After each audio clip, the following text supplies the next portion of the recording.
Is Cybertruck a failure? Well, I keep getting comments assuring me that it is, but I'm not convinced. Maybe you can help me decide. The sales figures are lower than expected, the price is higher than expected, and some of the specs seem to have missed. We're not seeing the big price cuts that we were hoping for. Is Cybertruck a failure?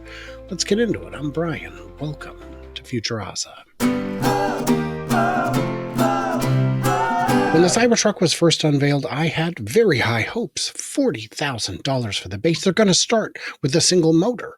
That was very exciting stuff. And one of the reasons it looked possible was, well, they've got their new in-house battery, which hadn't been unveiled yet, and they had some other things going for it. The exoskeleton was set to reduce the weight of the vehicle. Fewer atoms costs fewer dollars. But that's not always enough, is it? Things got out of control. It was found that a thin little rail of stainless steel over the cabin was not going to be sufficient for the structural integrity of the vehicle. They still had to make the occupant home as robust as ever, and kind of the frame as well. Corey Steuben, then at Sandy Monroe's shop, Monroe and Associates, did a teardown of the truck and said it's not an exoskeleton. You could say it's a blended hybrid skeleton of sorts, a frame that's doing some of the lifting while the exoskeleton isn't, but you really can't. It's held on with clips. Unless those fasteners are rated to, the full force of a vehicle, it's not a structural element. Sure, it's very strong, but it's not what's holding it together. It's not what's keeping it from folding in half. So you've got some redundancy in the structures. It makes it heavier, it makes it more difficult, all that. So that's tricky. It drove the cost up. What do we expect to get at release? Let's take a look. Production begins. Now, this article is from 2019. Production begins in 2021, starting price of $40,000. Well, as we know, something happened in 2020 that kind of set things back a bit. And since there was already that setback, we knew it wasn't coming in 21 or 22 because they had to finish the factory first. They had to build the factory. Now, they had enough of the factory done to get it out in 22. Didn't happen. So it was going to be exciting. It's going to be under 50,000. I think 50,000 is the right price for this vehicle. And I say that because the adjusted for inflation, $39,900 is 50,000. I think at 50,000, this truck would sell in much higher volume. You've got a lot of price sensitivity here, and realistically, now that the federal credit's going away, it's getting $7,500 more expensive shortly at the end of next month. This is going to slow it down even more. People have pointed to the low sales, and the low sales are, absolutely a real thing. It is not selling in the kind of numbers that we had hoped. Well, I saw people say, it was supposed to sell 500,000 or 250,000. Was it? Certainly not initially, certainly not right out of the gate.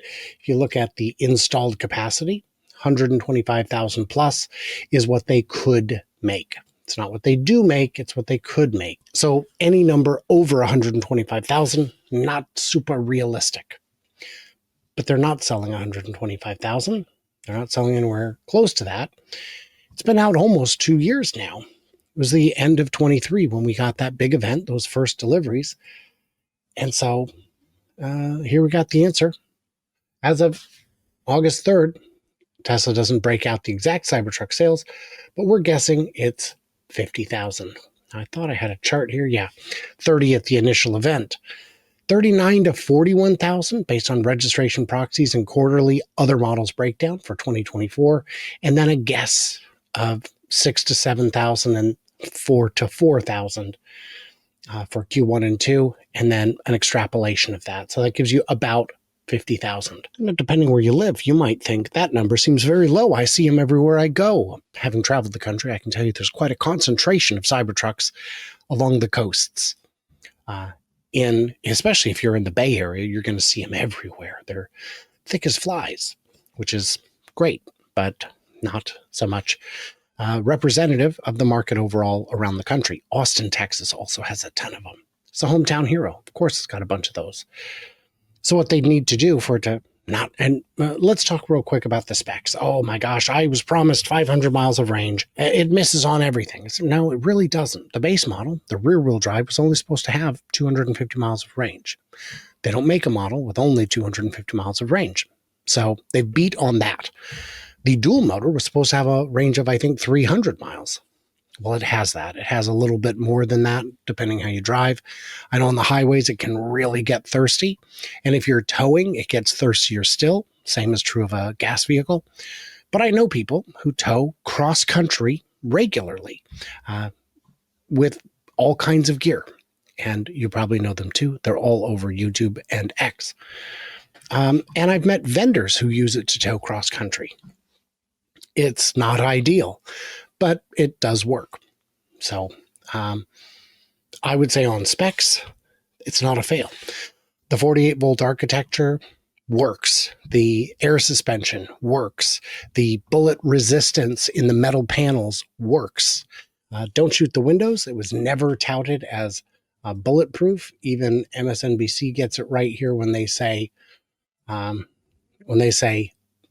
was supposed to show break-proof glass. Even here, they didn't call it bulletproof. If you want bulletproof, I've got a video that came out that showed just how bulletproof it is. And it is, there's a company that makes bulletproof glass for the Cybertruck specifically. If that's something you actually need, you can get it. And the windows still roll down. That's the crazy part. So that's pretty fun. So, well, what we've got, this is going to save everything. This is going to solve it. This will make it not a failure, a much cheaper Cybertruck. I haven't seen reports of these selling terribly well. What they did is they cut the price down to $70,000, from $80,000 to $70,000, but they took away a lot of utility. It no longer has power share in the bed. It no longer has air suspension, so you can't get into it as easily or ride as high as you might want to. It doesn't have a rolling tonneau cover. It has an optional soft tonneau cover, and the bed vault is gone. The rear infotainment's gone. I don't have much utility for that. It's a cool feature, but my passengers in the back seat are not the ones paying for my vehicle, so I'm not as concerned about that. I think, and the single motor, 0 to 60 in 6.2 seconds. It's faster than a minivan, but only just barely. So it's missing a whole lot of stuff. It's missing more than $10,000 of utility, and it only gets it down to $70,000. I don't think that's enough. I think that's falling pretty short of the mark. So why? Why is Cybertruck a failure? So first we would have to agree whether or not it actually is a failure. I would say as a technology demonstrator, it did the job because it needs to do a couple things. It needs to be a demonstrator for the 48 volt. It needs to get the suppliers up and ready for the 48 volt. It gets all these other pieces together that we're missing. Rear steer, pretty cool. Hope to see that on other large vehicles. I saw someone upset that the new Model Y didn't have it. I said, do you struggle without it? Because with pickup trucks, they're long. You can have a real tough time getting into parking spots in a tight lot because the back end drags. Not so much in the Cybertruck. So I think in terms of technology, it's fine. In terms of volume, 50,000 over 2 years, almost 2 years, from a line that could have done 5 times that. That is not good. If you want to call that a failure, I will not fight you on that. That seems like a not unreasonable claim to make. Then yeah, price, that's the issue. So the reason it's not working is the price is too high. There are a number of people who do not care for Elon. And when you're in this truck, you get all that hate by proxy.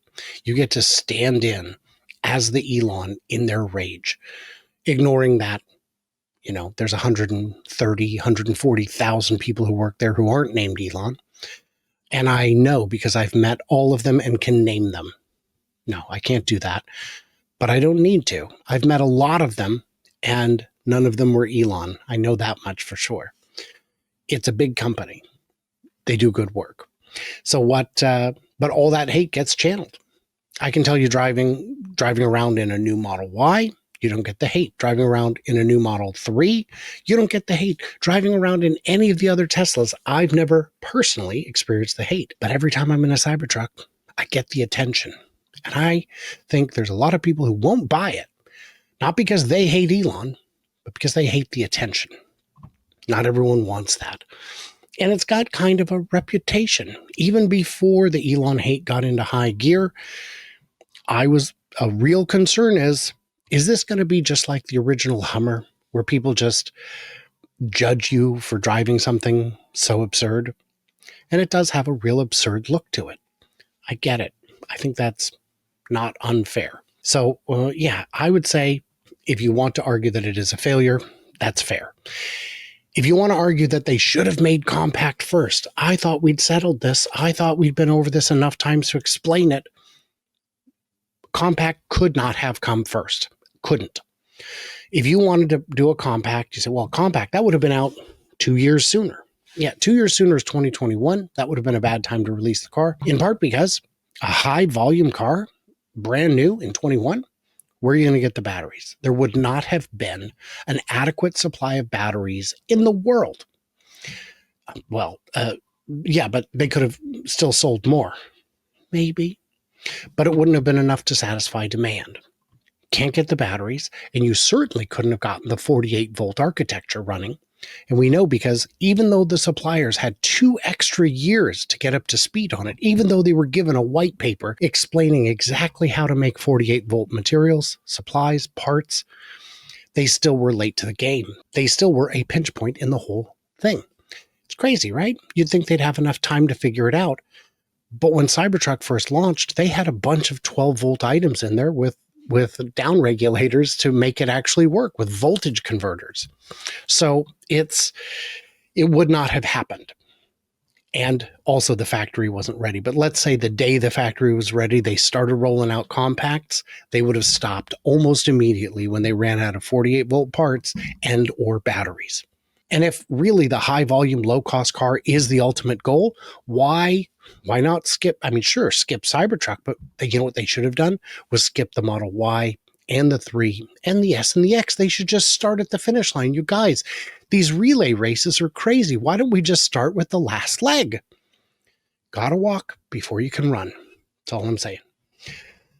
Or is it? Because I feel like I'm saying kind of a lot here, guys.